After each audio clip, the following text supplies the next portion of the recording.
नमस्कार दोस्तों, मैं ऋषिकेश जांगीर आपके अपने इस यूट्यूब चैनल आरजे पाठशाला में आपका स्वागत करता हूं। तो हम पढ़ रहे थे रिलेशंस के हमने कुछ क्वेश्चंस भी किए थे। और रिलेशंस के बाद हमारा जो नेक्स्ट चैप्टर है, नेक्स्ट टॉपिक है, वो है फंक्शन। ठीक है, वो हमारा टॉपिक है फंक्शन। और फंक्शन में क्या पढ़ना है और किस टाइप से करना है, हम इसके बारे में थोड़ी सी जानकारी ले लेते हैं। हमारा नेक्स्ट टॉपिक है फंक्शन। फंक्शन एक इम्पॉर्टेंट टॉपिक है। ठीक है, इससे कई क्वेश्चंस आपको मिलते हैं और इस टॉपिक का यूज़ आगे भी हम कई जगह करने वाले हैं। इसलिए जिसका फंक्शन स्ट्रॉन्ग है वो कह सकता है कि भाई यहाँ से तो क्वेश्चंस अटेम्प्ट कर ही पाएगा, और उसके साथ साथ इसके आगे भी कुछ क्वेश्चंस आप कर पाएंगे। ठीक है, फंक्शंस का मतलब एक तरीके से आप समझो कि फंक्शन, अगर अपन जनरली बात करें, function is like a machine, एक मशीन होती है। ठीक है, एक तो थोड़ा सा मैं आपको बेसिक जानकारी दे दूँ कि अपने पास फंक्शंस कर क्या रहे। फंक्शन अपने पास होता है, जैसे मैंने कई बार लिख के दे दिया कि ये एफ एक्स बराबर है, मैंने यहाँ पर आपको क्वेश्चन लिख के दे दिया सर एक्स स्क्वायर माइनस 9 कर दिया और एक्स माइनस 3 कह दिया, ऐसा मैंने यहाँ पर एक क्वेश्चन लिख दिया। ठीक है, तो ये कहना क्या चाह रहा है कि भाई आपको एक एक्स मिलेगा, ठीक है, और आपको उसका आंसर मिलेगा। ठीक है, हम मान लेते हैं कि हमारे पास ये सेट ए है और ये सेट बी है। इसके अंदर एक रूल बनाएंगे हम, इसके अंदर एक नियम बनाएंगे। उस नियम को अपन एफ बोलेंगे और एफ हमारा फलन कहलाएगा। ठीक है, तो हमारा जो नियम है वो क्या कहना चाह रहा है कि आप यहाँ से एक्स लो और आप उसका आंसर यहाँ पर निकाल दीजिए। क्या निकालेंगे उसका answer? X square minus 9 upon x minus 3, हम उसका आंसर यहाँ पर निकाल पाएंगे। ये एक फलन की डेफिनेशन है। ठीक है, फलन को हम इस टाइप से समझ सकते हैं। मतलब क्या कहना चाह रहा है कि फलन जो है अपने पास एक मशीन है। बात समझना कि फलन एक मशीन की तरह काम करता है। ठीक है, फलन एक मशीन की तरह काम करता है। मैं एक एग्जांपल आपको लेके दिखाऊं कि ये मैं एक आटा चक्की बनाई मैंने, सपोज ये अपने पास कोई एक आटा चक्की। ठीक है, आटा चक्की मतलब एक मशीन ही है। ठीक है, मशीन है आटा चक्की भी, है ना। इसमें क्या होता है, अपन कुछ इनपुट देते हैं और कुछ आउटपुट निकाल पाते हैं। जैसे हमने यहाँ पर x की जगह 1 रखा, सपोज समझना कि हमने x की जगह यहाँ पर 1 रखा, तो हमारा उत्तर क्या होगा। हम यहाँ पर x की जगह आप 1 रखोगे तो 1 का स्क्वायर, समझना 1 स्क्वायर माइनस 9, 1 माइनस 3, ऐसा हमारा आंसर आएगा। ठीक है, तो क्या हो जाएगा अपने पास 1 माइनस 9 और माइनस का 2 हो जाएगा, मतलब क्या हो जाएगा माइनस 8 अपॉन माइनस 2 हो जाएगा। ठीक है, माइनस से माइनस कटेगा, अपना आंसर कितना मिलेगा 4। तो आप क्या कहना चाहते हो, 1 पे हमारा आंसर कितना मिलेगा 4। बात समझना, हम दो सेट ले रहे हैं, दो समुच्चय ले रहे हैं, उनके बीच एक संबंध बनाने की कोशिश कर रहे हैं। मतलब कुल मिला के हम ये कह दें कि फलन जो है एक विशेष प्रकार का संबंध होता है। हम उस बात पे भी आएंगे, लेकिन सबसे पहले अपन बस एक थोड़ा सा बेसिक ले रहे हैं कि एक मशीन है। अब मशीन में अगर आपने आटा चक्की में आपने गेहूं डाला, ठीक है, आपने इधर गेहूं डाला, तो इसका आउटपुट क्या मिलेगा आपको? गेहूं का आटा, यही मिलेगा आउटपुट। बात समझ में? तो यहां पर आपने 1 डाला तो आपको आउटपुट मिला 4। तो अगर अब मैंने यहां पर डाला मक्का, अगर मैंने यहां पर मक्का डाला तो मुझे आउटपुट क्या मिलेगा? मक्के का आटा। ये बात समझ में आ रही? मतलब अपन इनपुट दे रहे हैं और उन इनपुट के आधार पर हमको कुछ आउटपुट मिल रहे हैं। ठीक है, हम कुछ अंदर दे रहे हैं और कुछ हमको आउटपुट मिल रहे हैं। ठीक है, हम जो अंदर डालेंगे उसका हमको आउटपुट मिलता हुआ चलेगा, अपन ऐसा कहना चाह रहे हैं। अब ये बात तो ठीक है सर, हमको आउटपुट मिल रहा है, अब मतलब क्या? अब ये जो मैंने यहाँ पे एफ लिखा हुआ है, ये वाला एफ, अब यहाँ पर कहीं पर दिक्कत आने वाली। आपने सवालों में देखा होगा कि यहाँ पर साइड में x बराबर नॉट इक्वल टू 3 लिखा हो रहता है। ये अगर आपको एफ एक्स यहाँ पे लिखा होगा, यहाँ पे दिख जाए, तो साइड में क्या लिखा हुआ मिलता है आपको? एक्स स्क्वायर माइनस 9 अपॉन में एक्स माइनस 3 लिखा हुआ है। यहाँ पे कहता है कि एक्स बराबर 3 नहीं हो सकता। अब 3 क्यों नहीं हो सकता? अगर मैं यहाँ पर 3 लिखूं, अगर मैं यहाँ पर 3 लिखूं तो 3 का स्क्वायर माइनस 9 मतलब 9 माइनस 9 और 3 माइनस 3 मतलब क्या मिलेगा आपको? आपको मिलेगा 0/0 रूप मिलेगा। उसको अपन बोलते हैं अनिर्धारित रूप, इनडिटरमिनेट फॉर्म, जिसको अपन बोला करते हैं। ठीक है, मतलब यहाँ पर ये फलन काम नहीं करेगा। ठीक है, ये जो एफ एक्स है वो काम नहीं करेगा। किसके लिए? x बराबर 3 के लिए। मतलब एक मशीन है वो यहाँ पर फेल हो गई। ठीक है। अब ये फलन यहाँ पर फेल हो जाता है तो उसका आंसर निकालने के लिए अपन एक नया कंसेप्ट लगाते हैं और वो कंसेप्ट होता है लिमिट, सीमा। हम फलन के बाद उन टॉपिक को पढ़ेंगे, लेकिन बस यहाँ पर ये दिक्कत है इसलिए अपने पास ये क्वेश्चन सोल्व नहीं हो पाया। अब यहाँ देखते हैं कि आटा चक्की अपने पास है, ठीक है सर, आटा चक्की है, कोई दिक्कत नहीं। अब आटे चक्की के अंदर अगर आप पत्थर डाल दो, आप यहाँ पर पत्थर डाल दो, तो क्या आपको पत्थर का आटा मिलेगा? बिल्कुल भी नहीं मिलेगा। यहाँ पर ये मशीन ही खत्म हो जाएगी, ठीक है। एक मशीन है जो पूरी की पूरी खत्म हो जाएगी, खराब हो जाएगी, अपन ये कह सकते हैं। तो इस fx के लिए x बराबर 3 एक पत्थर का काम करता है, ठीक है, पत्थर का काम करता है। अपन इसके लिए कुछ नई प्रकार की मशीन बनाएंगे, जैसे अब पत्थर के भी पाउडर बनाते हैं ना, पत्थर का भी पाउडर बना के टाइल्स वगैरह भी तो बनाते हैं। तो यहाँ पर पत्थर को पीसने के लिए कुछ नई मशीन बनाई जाती जिसमें स्पेशली पत्थर को पीसा जाता है, ठीक है। तो पत्थर के लिए ये मशीन नहीं बनी, ठीक है। तो यहाँ पर अपन कह देंगे कि ये मशीन नहीं है, मतलब पत्थर के लिए मशीन नहीं, ठीक है। तो पत्थर के लिए कुछ नई प्रकार की मशीन होती। इसी प्रकार x बराबर 3 जो है वो इसका एक पत्थर बनेगा, इस fx के लिए पत्थर बनेगा, मतलब इस x बराबर 3 के लिए ये डिफाइंड नहीं है, ठीक है। हमको इसमें कुछ नया करना पड़ेगा और नया करने के लिए हमारा यहाँ पर कंसेप्ट शुरू होता है लिमिट का। तो एक तो ये मैंने बेसिक से जानकारी दी है फलन के बारे में। अब हम पढ़ क्या रहे थे? हम पढ़ रहे थे रिलेशन मतलब अपन पढ़ रहे थे संबंध पढ़ रहे थे। तो अब मैं यहाँ पर बात करता हूँ संबंध की, बात करता हूँ संबंध से रिलेशन की अपन बात करते हैं और उसी से हम फलन बनाने का प्रयास करते हैं, ठीक है। तो हम उससे फलन बनाने का प्रयास करते हैं।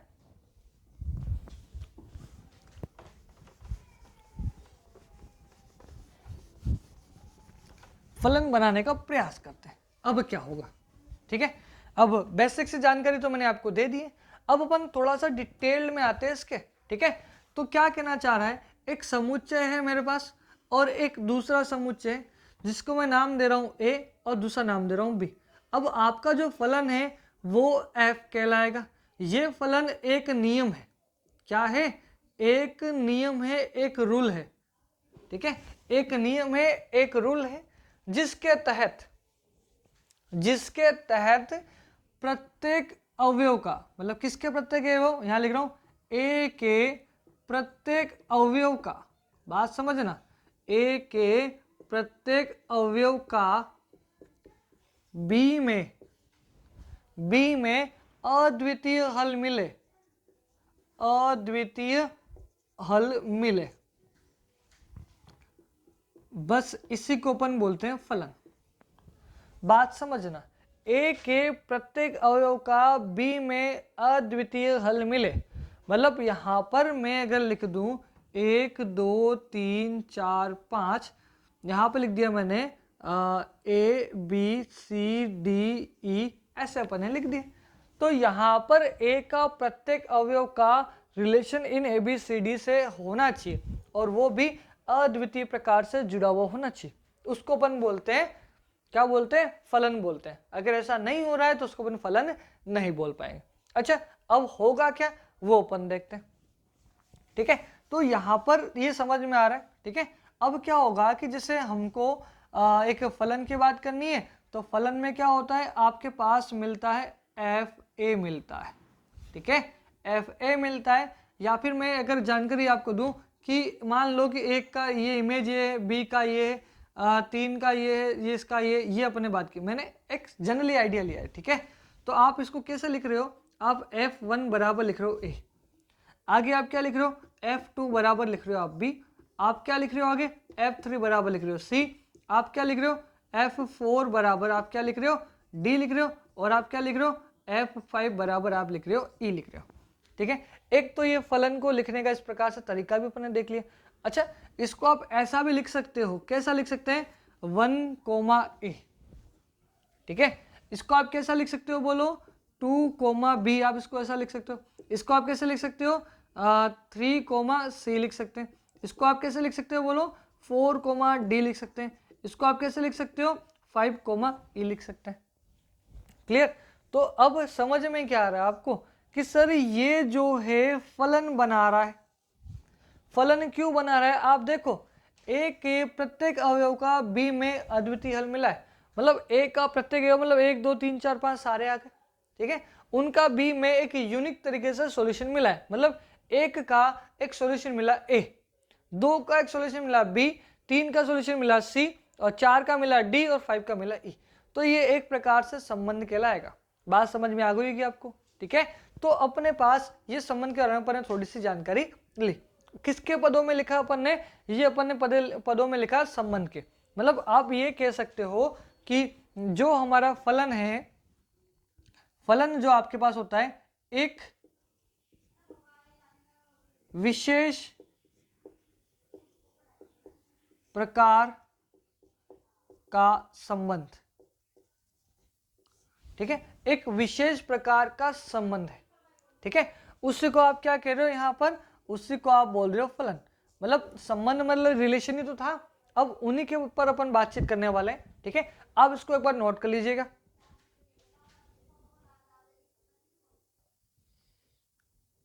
अब मैंने कुछ डेफिनेशंस को थोड़ा सा नया मोड़ देने का प्रयास किया है, ठीक है। डेफिनेशंस वही है, बस उसको थोड़ा सा अलग से वे में लिखने का प्रयास किया। इसमें क्या लिखा है कि अपने पास f जो एक फलन होगा वो a से b, यही बात कर रहे हैं अपन। और यहाँ पे क्या लिखा है, b का जो मान है वो f a होगा। अपन ने यहाँ पर देखा ही था ना कि भाई मेरे पास एक दो सेट है, ये सेट a है और एक सेट b, एक संबंध, एक रिलेशन है, एक रूल है, एक नियम है f, ठीक है। अगर इसका एक अवयव a है तो इसका अवयव क्या हो जाएगा b, और b कुछ नहीं, b क्या होगा, b होगा f ऑफ a का प्रतिबिंबित तो होगा। तो बस यहाँ पर यही कहना चाह रहा है कि a बिलोंग्स टू a और b बिलोंग्स टू b, तो b आपका वो आपका यहाँ आएगा और b क्या होगा, f a एक आंसर देगा, ठीक है। अब ये है वो फलन होगा, कब होगा कि दो क्रमित युग्मों का प्रथम अवयव समान न हो, ऐसा कह रहा है, ठीक है। दो क्रमिक युग्मों का प्रथम अवयव समान न हो, इसका मतलब क्या है, अपन ने डेफिनेशन जो लिखी थी वही डेफिनेशन है, ठीक है। आप क्रमिक युग्मों में अपन ने बात की थी, अभी लास्ट में अपन ने क्रमिक युग्म बनाए थे, उनमें अपन ने देखा था कि ए के प्रत्येक अवयव का बी में अद्वितीय हल होना चाहिए, तो उसी चीज को इससे अलग तरीके से लिखा है, ठीक है। और क्या कह रहा है, ए के प्रत्येक अवयव का किसी न किसी क्रमिक युग्म का प्रथम अवयव होना चाहिए, ठीक है। अच्छा, इसको शॉर्ट में देखो, अपन समझते क्या है, ये तो ठीक है लैंग्वेज अपन ने लिखी है, मतलब कुल मिला के फलन कब होगा वो आप देखो। मेरे पास ये एक ये, ठीक है, ये सेट ए है, ये सेट बी है, एक दो सॉरी क्या लिखा आपने पास, सेट ए में 0 1 2 3, यहाँ हो जाएगा ए बी सी डी। बात समझना, क्या कहना चाह रहा है कि आपको संबंध चाहिए, फलन चाहिए थोड़ी सॉरी, तो फलन में क्या होगा, आप एक मैपिंग डालोगे, इसको प्रतिचित्रण भी कहते हैं, ठीक है। अब क्या होगा, मैपिंग जो करोगे तो इन सारे अवयवों का यूज होना चाहिए, इन सारे अवयवों का इधर किसी न किसी से संबंध होना चाहिए। बात समझ में आ रही है।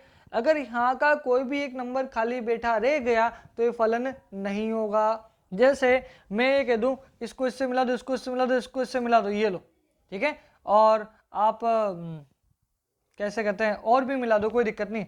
आप यहाँ देखो कि ये 3 खाली रह गया, ठीक है, ये 3 खाली रह गया तो ये फलन नहीं होगा। इधर कोई भी अवयव खाली नहीं रहना चाहिए, इधर रह जाए तो कोई दिक्कत नहीं है, इधर नहीं रहना चाहिए। ये क्या आपका प्रांत, प्रांत का कोई भी अवयव खाली नहीं रहना चाहिए, जिसने यही बोला है, ठीक है, इसमें इसने यही बोला है, ठीक है। अब क्या कह रहा है, किन्हीं दो क्रमिक युग्मों का प्रथम अवयव समान न हो, किन्हीं दो क्रमिक युग्मों का प्रथम अवयव समान न हो। अच्छा, समान हो गया तो क्या होगा, जैसे मैं ये लिख दूं यहाँ पर कि मैंने लिखा 0, B लिखा और 0, D लिखा, सपोज मैंने ये लिखा है ना। अब 0, B और 0, D का मतलब क्या है वो अपन देख लेते हैं, ठीक है, बाकी तो ठीक है, अपन पहले ये समझते हैं, ठीक है। 0, A और 0, B और D का मतलब क्या है, 0 का इमेज जो D से भी है और 0 का इमेज किससे, मतलब B से भी है, ये तो कह रहा है। बात समझ में आ रही, मतलब यहां का कोई एक अवयव इधर किन्हीं दो से मिला हुआ नहीं होना चाहिए। इसने बोला है प्रत्येक अवयव का अद्वितीय हल होना चाहिए। क्या कह रहा है, प्रत्येक अवयव का अद्वितीय हल होना चाहिए। 0 का एक हल B बता रहा है, एक हल D बता रहा है, तो अद्वितीय कहां से हुआ। तो इस टाइप के जब संबंध बनते हैं ये क्या इस इनको अपन फलन नहीं कहते हैं। बात समझ में? अच्छा, इसकी जगह अगर ऐसा हो गया तो क्या होगा? ऐसा हो गया तो क्या होगा? मतलब ये क्या कहना चाह रहा है, 0 का संबंध b से है और 2 का संबंध भी किससे? b से, तो ये फलन बना देगा। ठीक है, क्योंकि क्या कहना चाह रहा है, डेफिनेशन क्या है कि अद्वितीय हल होना चाहिए। भैया 0 का हल तो b है, b के अलावा कोई दूसरा हल नहीं मिल रहा है। 2 का हल भी क्या है? b है, इसके अलावा कोई नहीं मिल रहा है, मतलब अवयव का हल अद्वितीय होना चाहिए। तो बस इन दो का मतलब यही समझा है इसने। ठीक है, तो अपन डायग्राम से देख लेते हैं या फिर आप इससे भी देख लो, कोई दिक्कत नहीं है। ठीक है, तो क्या क्या कह रहा है, पहला डायग्राम अगर मैं बनाऊं तो मुझे क्या मिलेगा? ठीक है, तो क्या कहना चाह रहा है, बोलो। पहला तो क्या कह रहा है कि आपका ये वाले सारे जो एलिमेंट है वो यूज होने चाहिए।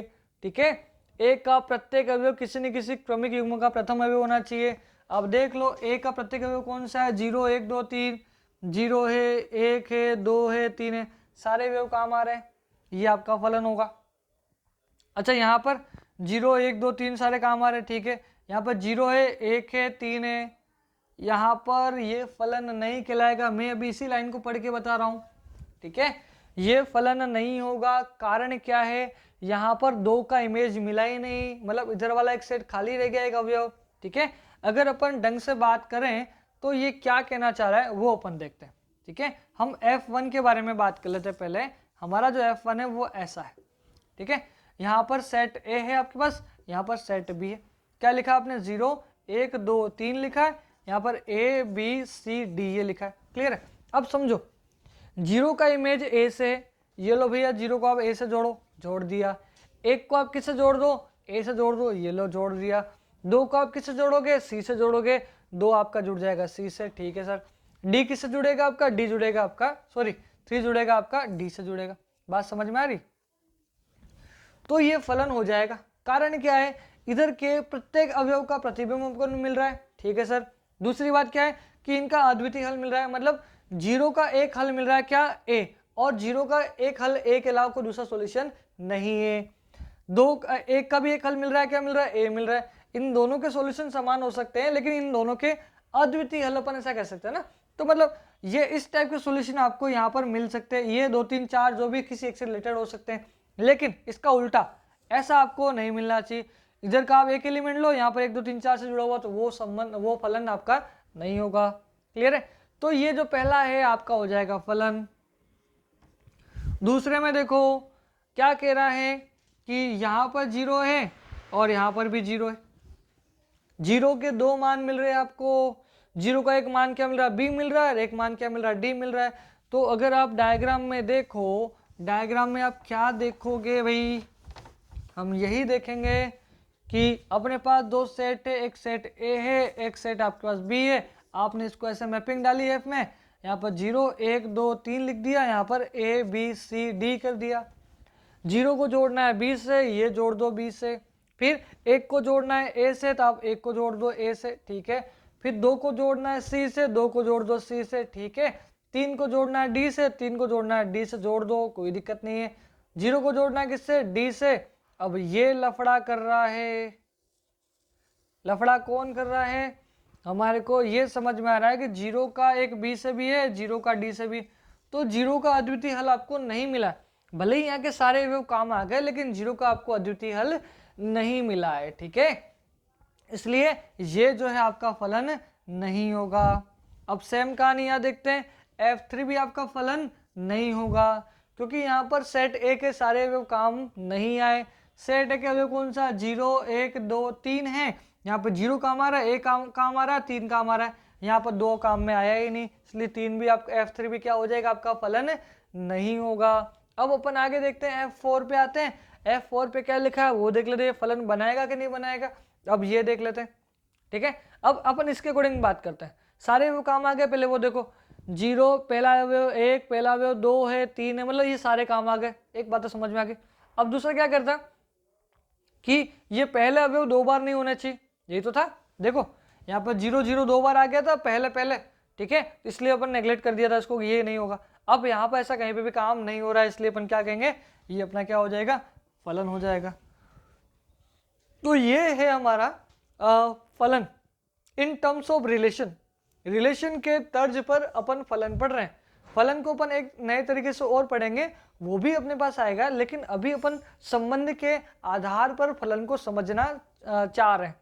ठीक है, एक स्पेशल टाइप का संबंध ही फलन कहलाएगा, वो भी अपन ये देखते हुए चल रहे हैं। ठीक है, आई होप आपको समझ में आ रहा होगा। समझ में आ रहा है तो प्लीज़ हमारे चैनल को सब्सक्राइब जरूर कीजिएगा और इसको शेयर जरूर कीजिएगा, ज़्यादा से ज़्यादा लोगों तक आप पहुँचाइए, ताकि हमारा जो एक मिशन लेके चल रहे हैं हम, आपको सेकंड ग्रेड पूरा का पूरा कोर्स है, जो कंटेंट है क्वालिटी कंटेंट, ध्यान दीजिए हम बात करें क्वालिटी कंटेंट की, आपको क्वालिटी कंटेंट प्रोवाइड करवा रहे हैं। ठीक है, तो आप इसको पूरा शेयर कीजिएगा।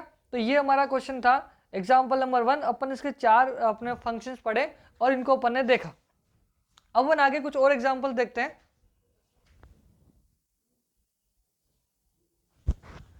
तो हमारा अब नेक्स्ट क्वेश्चन है अपने पास है कि एक सेट अपन ने लिया है ए में अपने पास कौन से एलिमेंट है A1 A2 A3 A4, और दूसरा सेट अपने पास कौन सा है B1 B2 B3 B4। ठीक है, और मैंने कुछ फंक्शंस यहाँ पे डिफाइन किए डायग्राम के अकॉर्डिंग।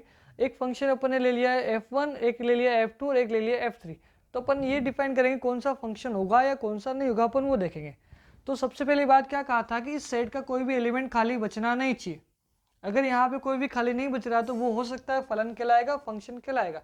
अब यहाँ पर देखो कि ये जो लिखा है अपने पास F2 के अंदर कि पहला जो अपने को ये दिख रहा है A3, ये वाला, ये खाली रह गया है, ये खाली रह गया, इसकी इमेज किसी से बनी ही नहीं, इसलिए ये जो आपका F2 है वो फलन नहीं होगा। ये बात समझ में आ गई होगी। अच्छा, ये इसके सारे एलिमेंट यूज हो गए, ये फलन हो सकता है, अभी मैं कह नहीं रहा हूँ कि होगा कि नहीं होगा। तो फलन होने के लिए पहली कंडीशन तो क्या है कि सेट ए के सारे अवयव काम में आने चाहिए। समझ में आ रही? अगर काम में आ रहे तो वो सेट बी से अद्वितीय रूप से जुड़े हुए होने चाहिए। ठीक है, ये अपन को देखना है। अब यहाँ पे देखो कि A1 सिर्फ और सिर्फ B3 से जुड़ा हुआ है, A2 सिर्फ और सिर्फ B1 से जुड़ा हुआ है, A3 आपके पास सिर्फ और सिर्फ B4 से जुड़ा हुआ है, और A4 आपके पास B2 से जुड़ा हुआ है। ठीक है, मतलब सभी अवयव अद्वितीय रूप से एक दूसरे से जुड़े हुए हैं, इसलिए अपन ये कह सकते हैं कि आपका जो F1 है वो फलन होगा। F2 नहीं होगा, मैंने आपको कारण बता दिया, क्योंकि A3 का कोई भी इमेज नहीं बन रहा है, A3 खाली अकेला बैठा हुआ है। अच्छा, अपन यहाँ देखते हैं अब कि यहाँ से क्या समझ में आ रहा है कि अपने को ये देखना है हर अवयव का इमेज है, कोई दिक्कत नहीं है, लेकिन हर अवयव का एक ही आंसर होना चाहिए। आप यहाँ देखें किसको, A3 को देखो, A3 का एक आंसर तो क्या है, B1 है, ये देखो। ठीक है, A3 का दूसरा आंसर क्या है, B3 है। मतलब क्या समझ में आ रहा है, A3 जो है वो B1 से भी जुड़ा हुआ है और A3 जो है वो B3 से भी जुड़ा हुआ है। तो इससे आपको समझ में ही आना चाहिए अवयव आपका एक ही था A3, उसके दो आंसर नहीं होने चाहिए, अद्वितीय रूप से जुड़ा हुआ होना चाहिए। इसलिए अपन क्या कहेंगे कि ये F3 जो है वो भी फलन नहीं होगा। तो ये हमारे क्वेश्चन था जो मैंने आपको डायग्राम के अकॉर्डिंग बता दिया। आप उसको इस फॉर्म में क्रमिक युग्म में बनाकर भी आप इसको देख सकते थे। ठीक है, तो ये डायग्राम से आपको इसको बताया। अब कुछ क्वेश्चंस और करते हैं।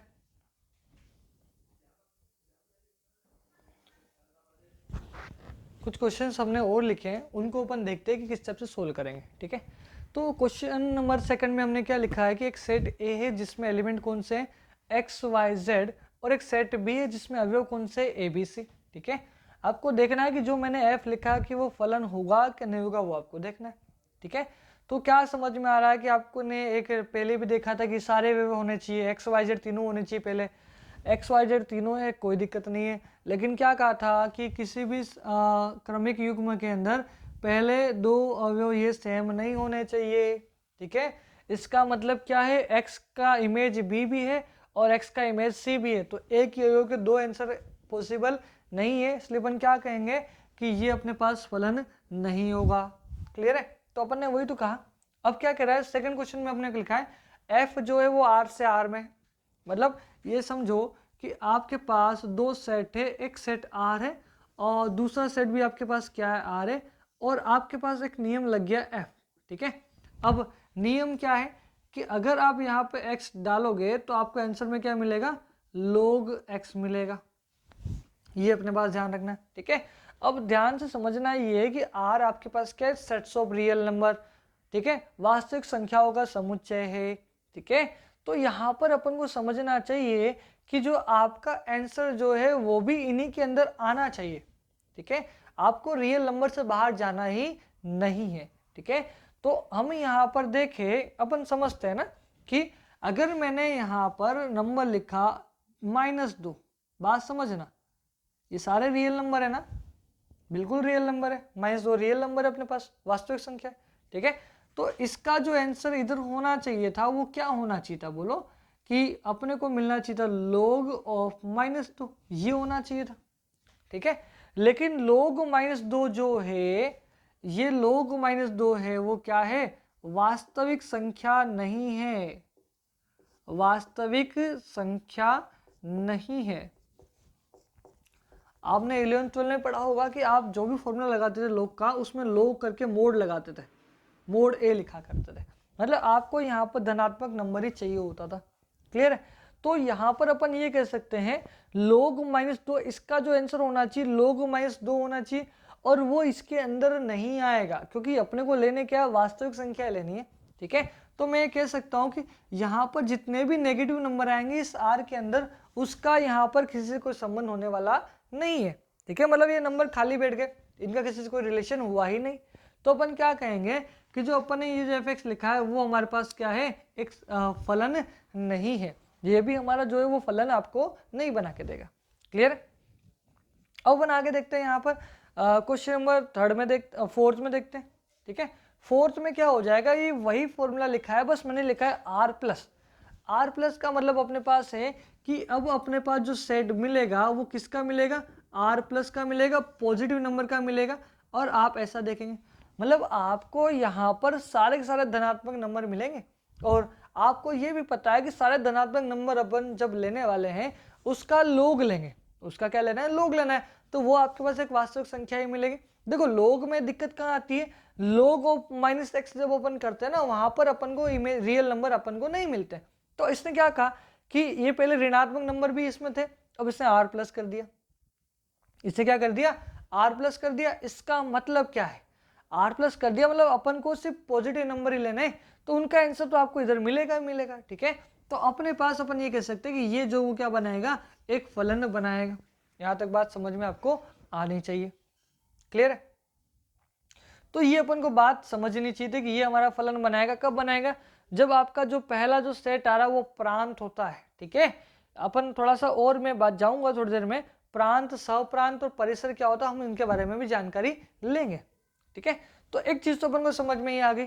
अब आगे क्या कह रहा है कि अब अपन नया एक सेट और बनाते हैं। हमारे पास जो नया सेट है वो अपना आर है, और इधर भी क्या है, अपने पास आर है, एक संबंध दे रहा है, एक फलन दे रहा है एफ नाम से, और क्या कह रहा है कि अगर आप यहाँ पर x डालोगे, इनपुट दोगे, तो आपको आंसर कितना मिलना चाहिए, √x मिलना चाहिए। ये बात यहाँ पर कही जा रही है, ठीक है। x आपको देगा तो आंसर क्या मिलना चाहिए, √x मिलना चाहिए, ये अपने को क्वेश्चन है। तो आप इसको कैसे करेंगे, ये आपके लिए मैंने क्वेश्चन छोड़ा है कि आप इसको बताएंगे कि ये हमें फलन मिलेगा या नहीं मिलेगा। आप कमेंट बॉक्स में जा करके क्वेश्चन नंबर 5 का आप आंसर लिखेंगे कि ये फंक्शन है या नहीं, ताकि हमको पता चले कि आपको कितना समझ में आ रहा है, ठीक है।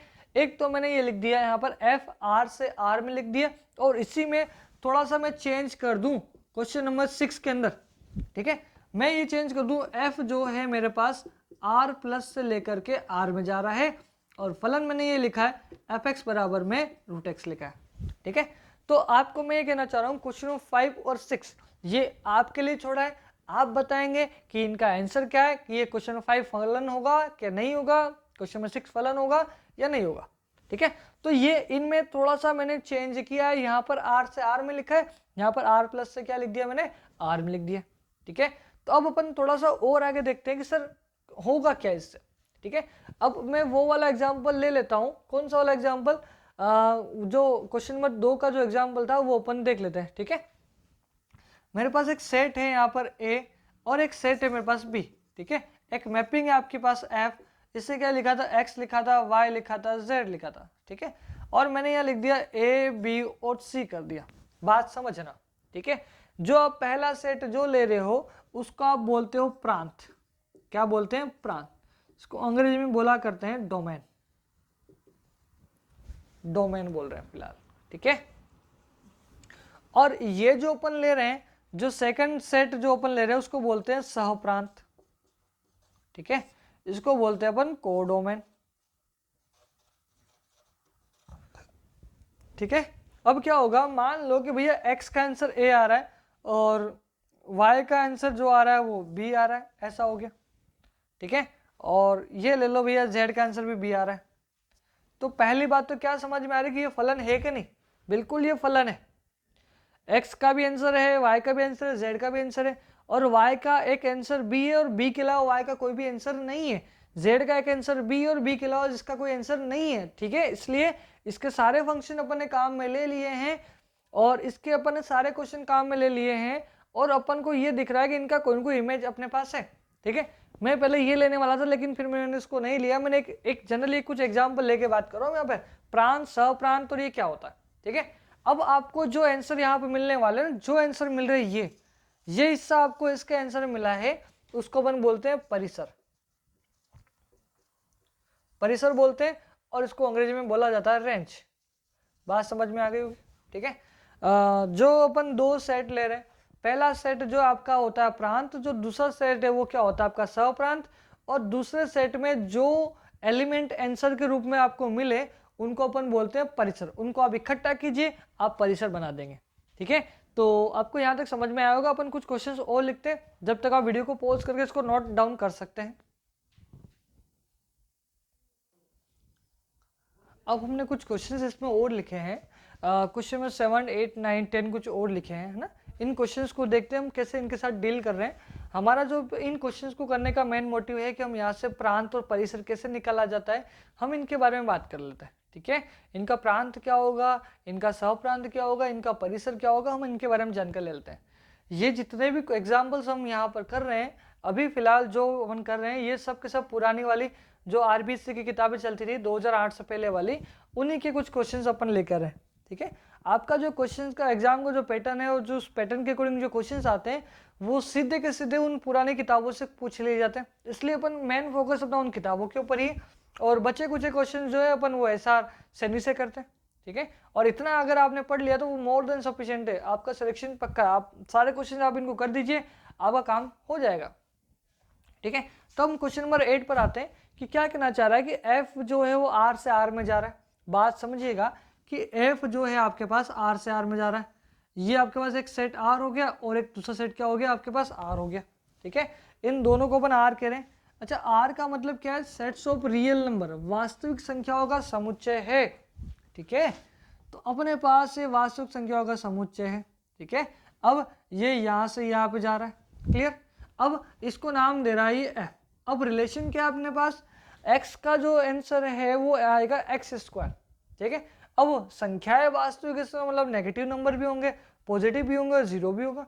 तो मैं 2-3 एग्जांपल लेता हूँ कि -2 भी आएगा, -1 भी आएगा, 0 भी आएगा, 1 भी आएगा, 2 भी आएगा, ऐसे आगे चलते चलेंगे, ठीक है। और मतलब नंबर तो पूरे रियल नंबर ही आएंगे सारे के सारे, और इसमें वही नंबर आएंगे। तो अपन क्या कहेंगे कि अपन को स्क्वायर करना होगा ना। 0 का वर्ग कितना होता है? 0 होता है। इस -1 का वर्ग कितना होता है? 1 होता है। इस 1 का वर्ग कितना होता है? 1 होता है, ठीक है। इस 2 का -2 का वर्ग कितना होता है? 4 होता है। और 2 का वर्ग भी कितना होगा? 4 होगा। मतलब आपको यहाँ से क्या समझ में आ रहा है कि आप इधर कोई भी नंबर लो, आपको हमेशा x² करने पर धनात्मक नंबर ही मिलता है, ठीक है। धनात्मक नंबर ही आपको मिलता है, और धनात्मक नंबर मिलने के साथ साथ आपको कभी कभार 0 मिल सकता है। 0 धनात्मक नंबर नहीं है, ना ही 0 ऋणात्मक नंबर है, ठीक है। 0 एक उदासीन नंबर है, इसको साथ में लिया जाएगा।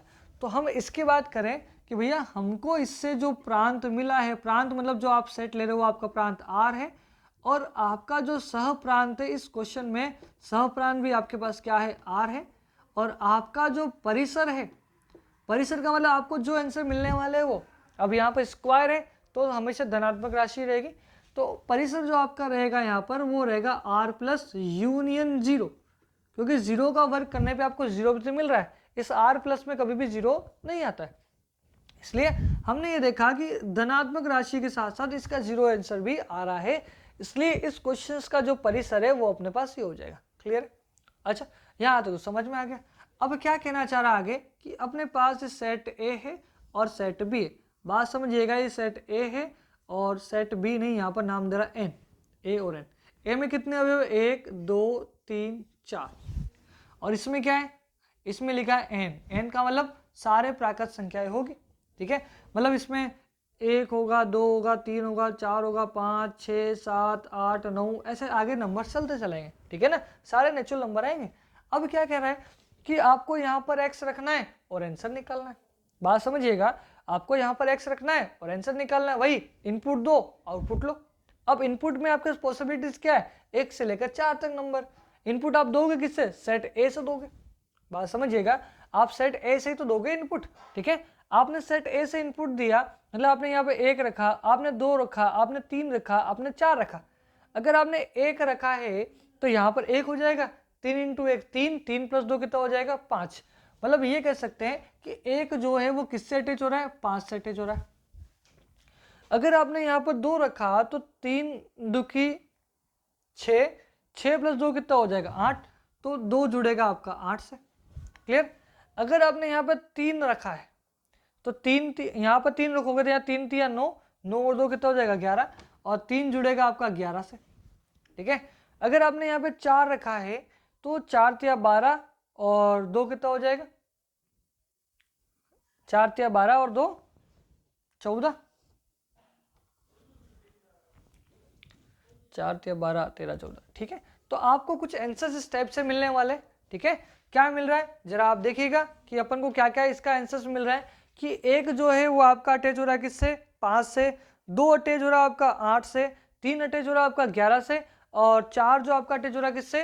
14 से अटैच हो रहा है। ठीक है ना, तो इसको आप इस टाइप से भी लिख सकते हो। कैसे लिख सकते हैं? 1 की इमेज जो है आपके पास 5 है, और 2 की इमेज कितनी है आपके पास? 8 है। 3 की इमेज कितनी है आपके पास? 11 है। 4 की इमेज आपके पास कितनी है? 14 है। ये अपने पास हो जाएगा। ठीक है, आप इसको इस टाइप से भी लिख सकते हो। अब बात करते हैं अपन किसकी? प्रांत की बात करते हैं। प्रांत की बात करते हैं, फिर अपन बात करेंगे सहप्रांत की बात करेंगे, और उसके बाद सबसे लास्ट में बात करने वाले अपन परिसर की। प्रांत जो पहला सेट है वो क्या आपका ए है, और प्रांत में ए में क्या लिखा आपने? आपने ए में लिखा 1 2 3 4। आप ये लिखिए, चाहे आप सीधा सीधा ए लिख दीजिए। सहप्रांत के आपके पास पूरा पूरा प्राकृत संख्या को समुच्चय। परिसर क्या है? जो आपके आंसर आए वो क्या आंसर है आपके पास? 5 आए, 8 आए, 11 आए, 5 8 11 14। आप इनमें से भी आपको यही आंसर मिला है। ठीक है, अच्छा दूसरा क्या कह रहा है कि आपने यहाँ पर सेट लिख दिया है, आर से आर में है, मतलब इसका प्रांत आर है और परिसर भी क्या है इसका? सॉरी, सहप्रांत भी क्या है इसका? आर है। सेम कहानी यहाँ पर, प्रांत भी आर है और सहप्रांत भी क्या है? आर है। अब कहना क्या चाह रहा है? साइनिक्स कह रहा है। क्या कह रहा है? साइनिक्स कह रहा है। ठीक है, अच्छा इन ग्राफ को अपन और अच्छे से पढ़ेंगे, लेकिन मैं भी आपको सिर्फ बेसिक से जानकारी दे रहा हूँ। ग्राफ का अपन एक अलग से पूरा चैप्टर लेके आएंगे, उसमें अपन सारे ग्राफ बनाएंगे।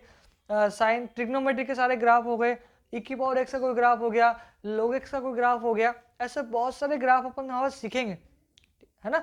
इससे क्या होगा कि आपने पास कुछ क्वेश्चंस को अपन ग्राफिकल सॉल्यूशन निकालते तो वो थोड़ा फास्ट आते, और हमको यहाँ पर फास्ट काम ही करना है ना। और फास्ट काम करना इसका ये नहीं कि अपन कॉन्सेप्ट को छोड़ देंगे, हम कॉन्सेप्चुअल काम करेंगे। ठीक है, तो अपन ये देखना चाहेंगे। अच्छा मैं इसको इरेज कर देता हूँ क्वेश्चन नंबर 9 के बारे में बात करने के लिए। क्वेश्चन नंबर 9 में क्या कह रहा है कि साइन एक्स कर रहा है, और साइन एक्स का जो ग्राफ होता है, मैं पहले ग्राफ की बात कर लेता हूँ और उसके बाद में थोड़ा सा जानकारी आपको आगे देने का प्रयास करा जाएगा। ठीक है, तो अपन साइन एक्स का ग्राफ बनाने के लिए पहले मैं ऐसा एक बना लेते हैं ना भाई, अपने पास क्या दिक्कत आ रही है। ठीक है, साइन का जो ग्राफ होता है, मैं अभी रफ आइडिया दे रहा हूं आपको। ऐसा कहां से आया हम इसके बारे में बाद में बात करेंगे। साइन का ग्राफ ये होता है, आप कितना भी एंगल को, कितना भी आप जैसे 0 degree 50 degree 100 degree 150 degree 200 degree 250 degree 1000 degree, जितने भी डिग्री एंगल पे आपको रखना है कोण का मान, कोई दिक्कत नहीं। लेकिन समझ में क्या आएगा कि आपके पास जो इसका मैक्सिमम मान है और इसका जो मिनिमम मान ये वाला, ठीक है, ये होता है 1 और यहाँ होता है -1। मतलब आपको क्या समझना है कि साइन का मान जो है -1 से लेकर के +1 के बीच में रहता है, ठीक है। इसके अलावा तो कोई दिक्कत ही नहीं है। मतलब अपन यहाँ कह देंगे प्रांत जो है वो है R है, परिसर सॉरी प्रांत क्या है इसका R है, सप्रांत भी क्या है इसका R है। लेकिन जब अपन इसका परिसर बनाते हैं, परिसर में अपन ये कह सकते हैं कि आपके पास परिसर में जो sin x का आंसर आएगा, ये वाला sin x जो आंसर आएगा वो 1 और -1 के बीच में रहेगा। -1 से +1 के बीच में इसका आंसर रहता है, चाहे आप कितने भी डिग्री एंगल को बढ़ा दो।